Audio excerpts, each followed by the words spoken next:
2015ರಲ್ಲಿ ನಡೆಸಿದಂತಹ ಜಾತಿ ಜನಗಣತಿಯ ವರದಿಯನ್ನು ನಿನ್ನೆಯ ಕ್ಯಾಬಿನೆಟ್ನಲ್ಲಿ ಮಂಡನೆ ಮಾಡಲಾಗಿದೆ. ಹಾಗಾದರೆ ವಾಟ್ ನೆಕ್ಸ್ಟ್ ಅನ್ನೋದು ಈಗಿರುವಂತಹ ಪ್ರಶ್ನೆ.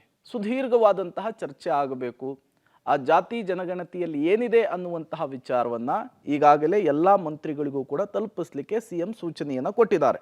ಜಾತಿ ಗಣತಿ ವರದಿಯ ನಿರ್ಧಾರ ಒಂದು ವಾರ ಪೋಸ್ಟ್ಪೋನ್ ಆಗಿದೆ.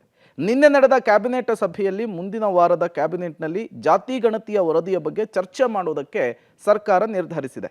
ಜಾತಿ ಗಣತಿಯ ವಿರೋಧ ಮಾಡ್ತಾ ಇರುವಂತಹ ಲಿಂಗಾಯತ ಒಕ್ಕಲಿಗ ಸಚಿವರಿಗೆ ವರದಿಯ ಅಧ್ಯಯನಕ್ಕೆ ಸಿಎಂ ಹೋಮ್ವರ್ಕ್ ಅನ್ನು ಕೊಟ್ಟಿದ್ದಾರಂತೆ. ವರದಿಯನ್ನ ಸಂಪೂರ್ಣವಾಗಿ ಅಧ್ಯಯನ ಮಾಡಲಿಕ್ಕೆ ಸಿಎಂ ಸೂಚನೆಯನ್ನು ಕೊಟ್ಟಿದ್ದಾರೆ. ಜಾತಿ ಗಣತಿಗೆ ಪ್ರಬಲವಾಗಿ ವಿರೋಧ ಮಾಡ್ತಾ ಇರುವಂತಹ ಒಕ್ಕಲಿಗ ಲಿಂಗಾಯತ ಸಚಿವರು ಸಮುದಾಯದ ಪರವಾಗಿ ಕ್ಯಾಬಿನೆಟ್ನಲ್ಲೂ ಕೂಡ ಗಣತಿಯ ಬಗ್ಗೆ ಅಪಸ್ವರ.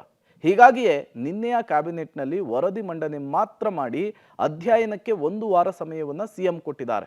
ವರದಿಯ ಲೋಪಗಳೇನು, ಏನು ಸರಿ ಮಾಡಬೇಕು, ಯಾವ ರೀತಿ ಅನುಷ್ಠಾನಕ್ಕೆ ತರಬೇಕು ಅಂಥೇಳಿ ಸಮುದಾಯದ ಸಚಿವರೇ ರಿಪೋರ್ಟನ್ನು ಕೊಡಬೇಕು ಅಂಥೇಳಿ ಸಿಎಂ ಸೂಚನೆ ಕೊಡುವ ಮೂಲಕ ಟಾಸ್ಕ್ ಅನ್ನು ಕೊಟ್ಟಿದ್ದಾರೆ.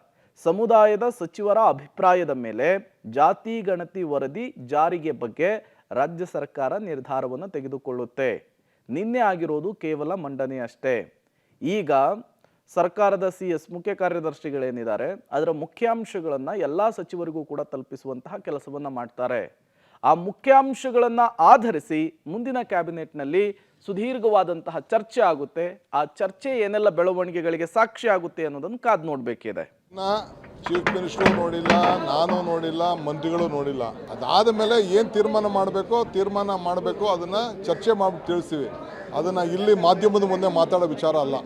ಇವತ್ತು ಇನ್ನು ಚೀಫ್ ಮಿನಿಸ್ಟರ್ ನೋಡಿಲ್ಲ, ನಾನು ನೋಡಿಲ್ಲ, ಮಂತ್ರಿಗಳು ನೋಡಿಲ್ಲ. ಅದಾದ ಮೇಲೆ ಏನು ತೀರ್ಮಾನ ಮಾಡಬೇಕು ಅದನ್ನು ಚರ್ಚೆ ಮಾಡಿ ತಿಳಿಸ್ತೀವಿ. ಅದನ್ನು ಇಲ್ಲಿ ಮಾಧ್ಯಮದ ಮುಂದೆ ಮಾತಾಡೋ ವಿಚಾರ ಅಲ್ಲ. ಮಂಡನೆಯನ್ನು ಮಾಡಿದ್ದಾರೆ. ಅದು ಮಾಡಿರ್ತಕ್ಕಂಥದ್ದು ನಿಜಕ್ಕೂ ಕೂಡ ಅದು ಇಲ್ಲೀಗಲ್ ಅಂತ ಹೇಳಿದ್ರೆ ಅದು ಕಾನೂನಾತ್ಮಕವಾಗಿ ಇಲ್ಲ. ಈಗ ಬ್ಯಾಕ್ವರ್ಡ್ ಕಮಿಷನ್ನು ಅದರಲ್ಲೇ ಒಂದು ಆ್ಯಕ್ಟ್ ಇದೆ. 10 ವರ್ಷಗಳಾದಮೇಲೆ 10 ವರ್ಷ ಆಗೋದ್ಮೇಲೆ ಅದಕ್ಕೆ ವ್ಯಾಲ್ಯೂ ಇಲ್ಲ ಅಂತ. ಆದರೂ ಕೂಡ ಅದನ್ನು ಇದು ಈಗಾಗಲೇ 2014ರಲ್ಲಿ ಪ್ರಾರಂಭ ಮಾಡಿದ್ದು ಈಗ 10 ವರ್ಷ ಮೇಲೆ ಆಗಿರೋದ್ರಿಂದ ಅದಕ್ಕೆ ಕಾನೂನು ರೀತಿಯಲ್ಲಿ ಯಾವುದೇ ಅದಕ್ಕೆ ಒಂದು ಅಧಿಕಾರ ಇಲ್ಲ ಅದನ್ನು ಮಾಡೋದಕ್ಕೆ. ಯಾಕೆಂದರೆ ನಮ್ಮ ಮುಖ್ಯಮಂತ್ರಿಗಳು ಭಾಳ ಬುದ್ಧಿವಂತರು ಇದ್ದಾರೆ.